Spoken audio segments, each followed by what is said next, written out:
दिन भर जो है किसान जो अपने खेतों को बोए और उसके बाद खेतों की अपनी रखवाली करे जाके।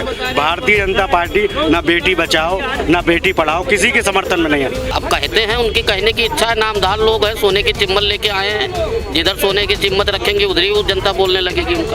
उनका कुछ नहीं कह सकता है, वो सोने की चिम्मल लेके ही आए हैं। भारत की यही खूबसूरती थी, यही लोकतंत्र पूरे दुनिया में जाना जाता है कि विपक्ष आवाज़ उठाता है, विपक्ष पे सरकारें उनकी आवाज़ पे मंथन करती हैं, चिंतन करती हैं, उनका राय लेकर के, उनकी आवाज़ उठा करके। यही हमारा संविधान हमको अधिकार देता है। भारतीय जनता पार्टी केवल एक छल और जुमला का रूप प्रस्तुत करती है। वो जब कहते हैं तो रास लीला, दूसरा करे तो करेक्टर ढीला। इस देश के अंदर ना बेटी सुरक्षित है, ना छात्रों, ना जो बेरोजगार है उनका भविष्य सुरक्षित है किसी तरीके से भी। दूसरी बात रही, बिल्कुल कामयाबी होगी और बहुत खुशी की बात है। ममता बनर्जी बहुत परिपक्व नेता है, उन्होंने एक दलित चेहरा आगे किया है। नमस्कार, मैं हूं हयात अब्बास और आप देख रहे हैं 4 PM न्यूज़ नेटवर्क। लगातार इंडिया गठबंधन की जिस तरह से बैठक चल रही है, सभी विपक्षी दल एक हो रहे हैं, बैठकें हो रही हैं और अब ये तय पाया है कि 31 दिसंबर तक के सीटों का बंटवारा भी हो जाएगा। वहीं दूसरी तरफ ममता बनर्जी ने खड़गे का नाम PM के तौर पर सामने लाया है। तो अब हम जनता के पीछे बात कर लेते हैं, क्या वो इंडिया गठबंधन को सपोर्ट करते हैं? क्या लगता है कि इंडिया गठबंधन इस बार 24 में कामयाब? बिल्कुल कामयाबी होगी और बहुत खुशी की बात है। ममता बनर्जी बहुत परिपक्व नेता है, उन्होंने एक दलित चेहरा आगे किया है जो हमारे हिंदुस्तान के इतिहास में अब तक कभी नहीं हुआ। हम दलित चेहरा के साथ हैं। खड़गे जी बड़े अनुभवी नेता हैं। सारे दलित लोग, मुसलमान लोग, सिख लोग, ईसाई लोग, पंडित लोग, ठाकुर लोग, सब लोग मिल के जिताएंगे खड़गे जी को। खड़गे जी एक दलित चेहरा है और हम ये साबित करेंगे कि हिंदुस्तान एक डेमोक्रेटिक कंट्री है और हमारे दलित भाई खड़गे जी प्रधानमंत्री बनेंगे और हम लोग उनके नेतृत्व में काम करने के लिए सारे नेता है तैयार हैं। और ये सबसे बड़ी बात है क्योंकि मोदी जी ने भी कहा था कि कांग्रेस तो है जो दलित लाल को पीछे कर रही है, दलित बेटे को अब पोस्टर में नहीं लाती है खड़गे जी को और दलित का वो शोषण कर रही है कांग्रेस। बार बार मोदी जी बोले हैं अब जब दलित प्रधानमंत्री बन जाएंगे तो हम ये देखेंगे कि ये मोदी जी जो हैं दलित पे अब आक्रमण करते हैं कि नहीं, दलित बेटे पे। अगर ये इनके ट्रोल पूरा शुरू हो गया तो ये समझ लाइए कि इनकी कथनी और करनी में बहुत अंतर है। आप बराबर 40% दलितों का वोट बीजेपी को गया है, भाजपा साफ हो गई है, सारे वोट वो ले गए हैं और जितनी भी सीट है सबसे 83 सीट में 45 सीट जीत के बीजेपी आई है दलित वाले में। तो अब जब दलित लड़ेंगे तो सब सीट दलित में आएगा। तो इस बार मोदी जी का ये देखना है कि इंडिया गठबंधन एक होगी और बहन जी भी आएंगी। अगर बहन जी तो कह रही है कि भाई इस तरह की अफवाहें ना उड़ाई जाए, हम नहीं आ रहे हैं किसी। वो आएंगी, अगर नहीं आएंगी तो उनका कैरियर खत्म हो जाएगा। वो बीजेपी के बी टीम कहलाएंगी क्योंकि दलित प्रधानमंत्री बन रहा है, आपके समाज का बन रहा है और आप बैठी रहेंगी तो आप क्या हुई? आप बीजेपी की बी टीम हुई। अगर आप वाकई में दलित का नेतृत्व करती हैं और सारे दलित चाहते हैं कि प्रधानमंत्री दलित का हो तो आपको आना ही होगा। रहा अखिलेश की बात, जो अखिलेश जी ने कहा है वो उनको बैठा के मना लिया जाएगा और अगर नहीं भी मनाया गया तो भी आपको आना होगा क्योंकि आपके समाज के लोग बन रहे हैं भाई। जबरदस्ती आपने जिनकी लड़ाई आप लड़ रही है फिर पार्टी बंद कर दो। आप पार्टी बंद कर दो, Bahujan Samaj party B team लिखो नाम। अगर आप बहुजन की लड़ाई लड़ रहे हो, आपका मकसद क्या है कि देश में प्रधानमंत्री बने दलित, यही तो मकसद है सबका। लेकिन बड़ा सवाल तो यही है कि 2024 में भाजपा कह रही है कि फिर से वो आएंगे और आज दिग्विजय जी का जो बयान आया सामने, उन्होंने बोला कि भाजपा फिर से 400 पार जाएगी अगर ईवीएम। देखिए 500 जाएगी। आज आपको एक बता दें, अभी का हाल ही का न्यूज़ है, फर्रुखाबाद में 800 ईवीएम जला दिए गए हैं। 800 ईवीएम जला दिए गए। आपके चैनल के माध्यम से बोल रहा हूँ और आप आर्टिकल 19 खोल के देख लीजिएगा। फर्रुखाबाद में 800 ईवीएम जला दिए गए, सबूत मिटाया गया और ये सब वही वाला MP का है और छत्तीसगढ़ वाला ईवीएम है। तो उनसे DM से सवाल किया गया कि शॉर्ट सर्किट हो गया। तो शॉर्ट सर्किट का नहीं, वहाँ लाइट ही नहीं थी, उस कमरे में लाइट ही नहीं थी तो फिर कैसे जला है? 800 ईवीएम बिना लाइट के कैसे कैसे जल गया ये बताएं। आप सबूत मिटा रहे हो, आप ईवीएम से खेल लो, आप 500 पार हो जाओगे। आप अगर बैलेट पेपर में लड़ोगे 100 से पार नहीं हो लेकिन आप पाओगे। लोग इस तरह से सड़कों पे चिल्ला रहे हैं, जनता कुछ कर भी तो रही नहीं, नहीं इस रही। बार विपक्ष को अगर लड़ना है, अगर जीतना है तो जमीन में आए और ये बात कहे कि बैलेट पेपर हो। बुक कहा भी है उन्होंने, या तो 100% वीवीपैट से मिलान हो, कहा तो है, या तो 100% वीवीपैट से मिलान हो। लेकिन सुनवाई का, और अभी सदन में जो है सांसद चले थे उनको निलंबित कर दिया गया। सब वो तो एक क्रोनोलॉजी समझिए आप, एक क्रोनोलॉजी थी ये। पहले सिम्बा किसी को बुलाएंगे, सिक्योरिटी ब्रीच होगी, सदन में संसद सवाल करेंगे, उनको हटाया जाएगा और तीनों बिल पास कर दिया जाएगा। ये तीनों बिल इतना खतरनाक है, इसमें 90 दिन तक जमानत नहीं हो सकती, आपकी पत्रकारिता भी जाएगी। एक है उसमें ये भी है, दूसरा जो है सूचना का, तीसरा है आपका जितने भी आप कॉल करोगे व्हाट्सएप वो सब सरकार सुन सकती है। निजता का अधिकार खत्म, पूरा अघोषित आपातकाल आ गया है। ये उन लोग क्रोनोलॉजी के हिसाब से किए हैं और ये डेमोक्रेसी की मौत हुई है दुनिया भर में। 143 सदन में सांसद को 143 है और कभी नहीं हुआ है, दुनिया में नहीं हुआ है। 63 हुआ था 89 में, कांग्रेस ने किया था। उसके बाद ये सबसे बड़ा, ये तो उसका तिगना है और जनता से सवाल भी ना कर पाए। तो आप बैलेट पेपर में लड़ो, मुझे पक्का यकीन है कि ये 100 सीट भी नहीं पाएंगे बीजेपी। क्या लगता है 100 सीट भी नहीं पा पाएंगे? नहीं, वो बैलेट जैसे अभी मशीन में डलवा रहे हैं, बैलेट पेपर भी लुटवा लेंगे, पुलिस तो उन्हीं की रहेगी। तो ऐसा कुछ नहीं है, लोकतंत्र खत्म किया जा रहा है। ठीक है, हिंदू राष्ट्र बनाने जा रहे हैं सरकार, तो इसलिए जो है अब तानाशाही अपनाया जा रहा है। हिंदू राष्ट्र है क्या? मुझे तो यही नहीं समझ में आता। हिंदू राष्ट्र यही है कि जितने बाबा लोग हैं वही राज करेंगे, अच्छा, बाबा राज। खाली बाबा लोग राज करेंगे। लेकिन योगी जी की साधु कुर्सी महात्मा। यहाँ पे योगी जी की कुर्सी पे बात आ रही है। नहीं, यहाँ कुछ नहीं होगा, बाबा है, बाबा रहेंगे, बाबा रहेंगे। बाबा थे पे लगे हुए। अच्छा, ये बताइए कि इतने सांसद लोग वहाँ विरोध कर रहे हैं, उनकी मिमिक्री वाली वीडियो दिखा रही है मीडिया, लेकिन जिस पे बात करते हैं, मुद्दे की बात करते हैं, उस मुद्दे को नहीं दिखाती। आजकल सांसद को कहाँ पावर है कोई बात करने का? बस प्रधानमंत्री जी खाली एक ही है, वो तो कहते हैं मैं अकेला सब पे भारी। उनका तो भाषण ही है कि एक अकेला सब पर भारी। सांसद का चुनाव नहीं करवाना चाहिए, बर राजा बने बैठे रहे मोदी जी, काम खत्म हो गया। मतलब चुनाव हो ना। हाँ, जैसे अंग्रेज था, अकेले शासक था, मुगल था, वैसे मोदी जी अपना बैठे रहे। 24 में हटना मुश्किल ही है। अब कोई मतलब ही नहीं हटने का भाई। अगर विपक्ष के कहने से ईवीएम भी अगर मान लो बंद हो गया तो बैलेट पेपर लुटवा लेंगे। जिसके पास पुलिस है, व्यवस्था है, हर चीज है, तो फिर उससे जीत पाना मुश्किल है ना। बड़ी पुरानी कहावत कही गई है, जिसकी लाठी उसकी भैंस। तो मतलब ये बहस कभी भी किसी की, जिसकी लाठी जिसके अंदर दम है वही भैंस को ले जाएगा, तो वही है।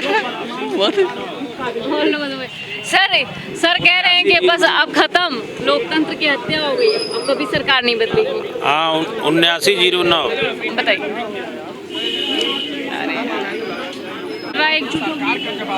देखिए, यह इंडिया गठबंधन नहीं, देश की आज़ादी की लड़ाई है। इंडिया तो नाम दिया गया, इसलिए दिया गया कि संविधान, लोकतंत्र पूर्ण रूप से खतरे में है। भारतीय जनता पार्टी केवल एक छल और जुमला का रूप प्रस्तुत करती है। वो जब करते हैं तो रास लीला, दूसरा करे तो करेक्टर ढीला। ये लोग मामूली मजाक और इस तरह से उड़ाते हैं। आज आप देश का देखिए, इंडिया गठबंधन जहाँ है, इंडिया गठबंधन है क्या? जैसे पश्चिम बंगाल, उत्तर प्रदेश है, अखिलेश यादव जी का यहाँ जलवा है। भारतीय जनता पार्टी और माननीय समाजवादी पार्टी के राष्ट्रीय अध्यक्ष अखिलेश यादव के नेतृत्व में यहाँ लड़ाई होगी। किसी और गठबंधन का मामला नहीं। ऐसे बिहार है, ममता बनर्जी हैं, तो सारे छोटे छोटे जितने दल हैं प्रदेश स्तर पे वो सब लड़ेंगे और भारतीय जनता पार्टी का जम का मुकाबला करेंगे और 24 का चुनाव का रोकेंगे। इसलिए कि जैसे अखिलेश यादव जी ने कहा, पीडीए का आज पिछड़े हों, अल्पसंख्यक हों, दलित हों, दबे कुचले जितने हैं, सबको केवल ये भाजपा दुरुपयोग करती है। और समय आने पे दुरुपयोग करती है। तो ये जैसे जिस तरह से निलंबन किया गया है ये दुर्भाग्यपूर्ण है। इस तरह से आज तक जो है भारत की यही खूबसूरती थी, यही लोकतंत्र पूरे दुनिया में जाना जाता है कि विपक्ष आवाज़ उठाता है, विपक्ष पे सरकारें उनकी आवाज़ पे मंथन करती हैं, चिंतन करती हैं, उनका राय लेकर के, उनकी आवाज़ उठा करके। यही हमारा संविधान हमको अधिकार देता है। जात पात का वहाँ कोई मामला नहीं है। भारतीय जनता पार्टी जब बात करती है और जात पात का मामला लेकर के उसको गुमराह करने का, नफरत करने का और डाइवर्ट करने का काम करती है। क्या लगता है इंडिया गठबंधन 2024 में कामयाब हो पाएगा? एकदम पूर्ण रूप से कामयाब होगा। जिस तरह से भुखमरी है, बेरोजगारी है, महंगाई है। ये तो आप लोग विधानसभा चुनाव में भी कहते थे। अभी ईवीएम का मुद्दा है यहाँ पे। नहीं, ईवीएम का मुद्दा है तो उसकी भी रणनीति ये करेंगे, उसका भी हल होगा। देखिए रावण बहुत बड़ा बलशाली था लेकिन उसका भी खात्मा हुआ। 1 लाख पूत 1.25 लाख नाती ता रावण घर दिया न बाती। तो इस तरह से इनका भी अंत होगा, इनका भी छल कपट जुमला ध्वस्त होगा। ये अंग्रेजों से खतरनाक नीति है, अंग्रेजों से बड़ा आंदोलन होगा। कैसे होगा? ईवीएम पे तो लगातार चुनाव होगा 24 में भी, क्योंकि आप लोग कह रहे हैं ना इसके लिए कुछ होगा नहीं। जैसे अभी वीवीपैट की गणना की बात आ रही है, सारे दल के लोग मन बना रहे हैं कि जैसे पर्ची का भी, पैड का भी गणना हो, ईवीएम हटाया जाए, क्योंकि लोकतंत्र पूरे तरह से मतलब कि ध्वस्त है। ये तानाशाह एक छत्र राज, इसमें आरएसएस का पूरा दिमाग है, मन है। इसलिए 31 दिसंबर तक के इंडिया गठबंधन कह रहा है सीटें तय कर देंगे। बहन जी मायावती की बात हो रही है पार्टी में आने की, लेकिन वो साफ इनकार कर देती है। देखिए वो साफ इनकार कर रही हैं, उनका अलग उनका है, उनसे देश से नहीं। जिनको देश से मतलब हो, गरीबों से मतलब हो, जनता से मतलब हो, वो सब अपने त्याग करके लोग एकजुट होकर के संविधान लोकतंत्र बचाने का ये 24 का चुनाव है, तानाशाह रोकने का चुनाव है। इसमें जो लोग नहीं आएंगे वो निजी स्वार्थ या डर या भय बस नहीं आएंगे, चाहे वो मायावती जी हो चाहे कोई हो। क्या लगता है सर, इंडिया गठबंधन कामयाब होगा? नहीं, वो नामदार हैं, वो चुनाव लड़के क्या करेंगे? वैसे वो नामदार हैं। नामदार लोगों को चुनाव की आवश्यकता ही नहीं है। वो तो सोचने का चिम्मल लेके वैसे आए हुए हैं। कौन? नामदार लोग जो हैं उनको चुनाव लड़ने की क्या जरूरत है? वो तो वैसे जीत जाएंगे घर बैठ के। अच्छा। हाँ, उनको पूरा भरोसा है कि हम नामदार हैं, हम तो जीत जाएंगे, जनता से कोई लगाव नहीं है। जनता के लिए इतना कुछ कर रहे हैं, कह रहे हैं। कहीं कुछ नहीं कर रहे हैं। कुछ बताइए आप क्या किया है उन्होंने? नौकरियां दी, रोजगार, अनाज। कहाँ नौकरियां दे दिया? कौन से राज्य में दे दिया बताइए? क्यों कहते रहते हैं फिर? अब कहते हैं, उनकी कहने की इच्छा है। नामदार लोग हैं, सोने के चिम्मल लेके आए हैं। जिधर सोने की चिम्मत रखेंगे उधर ही वो जनता बोलने लगेगी। उनका कुछ नहीं कह सकता है, वो सोने की चिम्मल लेके ही आए हैं। मतलब उनकी जीत हुई? हाँ, वो नामदार हैं, उनका कोई वो नहीं है। उनका कोई कुछ भी बोल सकते हैं, कुछ भी कह सकते हैं, किसी का मजाक बना सकते हैं। उनका कोई वो तोड़ नहीं है। वो किसी को कुछ भी कह सकते हैं। 140 करोड़ जनता का अपमान कर सकते हैं। नामदार लोग हैं, उनसे कुछ नहीं मतलब। देश की जनता क्या सोच रही है? देश की जनता यही सोच रही है कि आपकी जो है सबका सोच वो यही है कि सबका साथ, सबका विकास, सबका प्रयास। आपकी लहर पूरी बीजेपी की ही है। हर जनता का रुझान गांव में, देहात में, हर तरफ 2 ही नाम गूंजता है, योगी मोदी, योगी मोदी, योगी मोदी। और अगले कर भी तो रहे हैं भाई। जनता के लिए कर रहे हैं, तभी तो हर गांव-गांव में नाम गूंजता है। इसलिए बीजेपी की ही सरकार आनी है। भाई ये जनता के लिए क्या कर रहे हैं योगी मोदी जी, बताइए तो जरा। 4 किलो गेहूं पे वही जनता जी रही क्या? अरे 4 किलो गेहूं की बात नहीं है भैया। कौन सा ऐसा चीज है जो नहीं मिल रहा है ये बताइए। 9 साल के कार्यकाल में, 9 साल के कार्यकाल में हमारे अखिलेश यादव जी ने जो कर दिया है, एकाना स्टेडियम, 1090 चौराहा, एम्बुलेंस चलवाई थी। आपकी सरकार में कौन सी एम्बुलेंस चल रही है? आज भी हमारे गाँव में महिला बता रहे, आप भारतीय जनता पार्टी के आदमी हो ना? नहीं, अखिलेश के सरकार में एम्बुलेंस चल रहा था, लेकिन एम्बुलेंस चल रहा था, मरीज पहुंच रहे थे। तुम्हारी सरकार में एम्बुलेंस नहीं पहुंच, बीजेपी की सरकार में नहीं पहुंच पाते हैं, बल्कि सब दलाली करते हैं जहाँ पे। ठीक है, और जो अखिलेश यादव जी ने कर दिया वो भारतीय जनता पार्टी नहीं कर पाएगी। आज भी आप हमारे मोहल्ले में एक महिला की प्रेगनेंसी से थी, बच्चा था उसका बच्चा भी मर गया, औरत भी मर गई। आज की बात बता रहा हूँ। अब बता रहे क्या लगता है इंडिया गठबंधन क्या? गठबंधन में अखिलेश भैया को जितवाएंगे, राहुल भैया को हम लोग। और भारतीय जनता पार्टी वालों को अगर गाँव वाले देख से डंडे से दौड़ाते हैं, आप कहीं देख लीजिएगा, न्यूज पे, अपने भी टीवी पे देख लीजिएगा, अगर टूर पे। किसान जो है फसल रात में ऐसा एक्चुअल में दिन भर जो है किसान जो अपने खेतों को बोए और उसके बाद खेतों की अपनी रखवाली करे जाके। भारतीय जनता पार्टी ना बेटी बचाओ ना बेटी पढ़ाओ किसी के समर्थन में नहीं है। पूरा खुली तरीके से अगर लोकतंत्र में कोई भी वो आवाज़ उठाता है तो उसको उसके ऊपर मुकदमे लिखने का काम भारतीय जनता पार्टी पूरी तरीके से करती है। इस देश के अंदर ना बेटी सुरक्षित है, ना छात्रों, ना जो बेरोजगार है उनका भविष्य सुरक्षित है किसी तरीके से भी। दूसरी बात रही कांग्रेस की, कहते हैं कि देश में अमृतकाल चल रहा है। देखिए ये अमृतकाल नहीं है, भारतीय जनता पार्टी का विनाश काल चल रहा है। पहली बात तो ये विनाश काल है, विपरीत बुद्धि। भारतीय जनता पार्टी ने जब भी युवाओं ने बेरोजगारी की मांग उठाई, विधानसभा के बाहर उनको खदेड़ दिया गया, उन पर लाठी बरसा दी गई। भारतीय जनता पार्टी ने अभी जल्दी विधानसभा चुनाव से पहले जो आंगनबाड़ी, शाहजहाँपुर जिला है अपने उत्तर प्रदेश में पड़ता है, वहाँ पर आंगनबाड़ी महिलाओं ने अपनी आवाज़ को उठाई तो एक प्रेग्नेंट महिला थी उसके ऊपर लाठी बरसाई। ये कहाँ का अमृतकाल है, ये विनाश काल है। जो भारतीय जनता पार्टी आज विनाश काल है, विपरीत बुद्धि पे चली गई है और इसका विनाश तय है। कैसे तय होगा? क्योंकि फिर आप लोग ईवीएम का मुद्दा लेके आ जाते हैं लेकिन होता कुछ नहीं है, फिर ईवीएम से ही चुनाव। देखिए ऐसा है, मैं आपको बताता हूँ।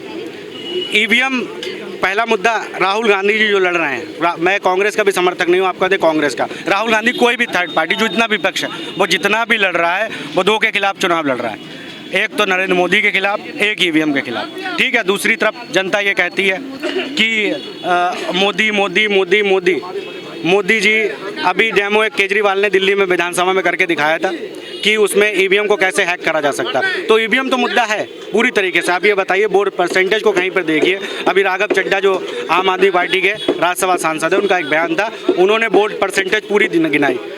वोट परसेंटेज कितना है और भाजपा जीत रही है। अन्य पार्टियों को वोट परसेंट ज़्यादा है लेकिन उसके बावजूद भारतीय जनता पार्टी जीत रही है। ये सब क्या है? ईवीएम हैक हो रहा है, लोकतंत्र की हत्या हो रही है। ईवीएम हैक हो रहा है, आपको लगता है? बोले ही नहीं आप।